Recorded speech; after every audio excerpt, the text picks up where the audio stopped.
All right. Thanks so much, Boris. So for more on this, we're joined by Democratic Congressman on the Oversight Committee, Jared Moskowitz of Florida. Congressman, the impeachment inquiry resolution is expected to pass. What are you hearing from some of your moderate Republican colleagues on this vote? Well, listen, I think they're making a grave mistake. I've talked to some of them, but, they're afraid of Donald Trump. This is what Donald Trump has demanded of the Republican Party. He has 50% of the nation's impeachments in American history, and he's got 100% of the indictments. All 100% of the indictments in American history are against Donald Trump. And Joe Biden has none of those. And so they're trying to run up the score. And so, look, this is going to rally Democrats and I think independents around the president to see them do an impeachment with no evidence. Chuck Grassley, who's leading the investigation, Senator Chuck Grassley, who's leading the investigation in the Senate, came out today and said there is no evidence based on everything they've seen. All of the tens of thousands of documents that have been turned over by the Biden administration, something the Trump administration did not do in their investigations. The Chairman Comer's own witness, the Republicans' own constitutional witness in committee said, of everything we know, there's no evidence to impeach Joe Biden. Doesn't rise to the level of high crimes and misdemeanors. And of course, Republicans argue that they're not getting what they're asking for from the White House. That's why they need to formalize this to give them more tools as part of their legitimate oversight rule. That's what they argue.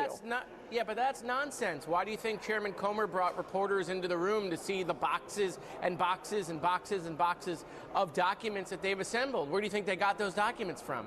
You can't claim that you're not getting compliance when you have 50,000 pages of documents that have been turned over to you. You've done, half a dozen depositions. You've taken all of this other testimony. You've held hearings. You've brought government witnesses in during those hearings. And so they have gotten tremendous compliance from the White House. The problem is the evidence doesn't show that Joe Biden did anything wrong. And so, look, the chairman has worked very hard at trying to convince the American people that Joe Biden did anything wrong. And quite frankly, I think the only thing the chairman has discovered after all of this evidence that has been produced is that Hunter Biden is the son of Joe Biden.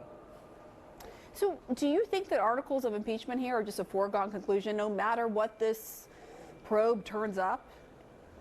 Well, that's where my moderate Republican friends are thinking a mistake. I mean, what do they think is going to happen? They think Marjorie Taylor Greene is going to be satisfied with just an inquiry, right? Do they think that the Freedom Caucus is going to be satisfied? No. As soon as they take this vote, they're going to be beating the drum every single solitary day to bring those articles of impeachment. And so, look, the 118th Congress is an historic Congress, right? This is what they're going to be known for.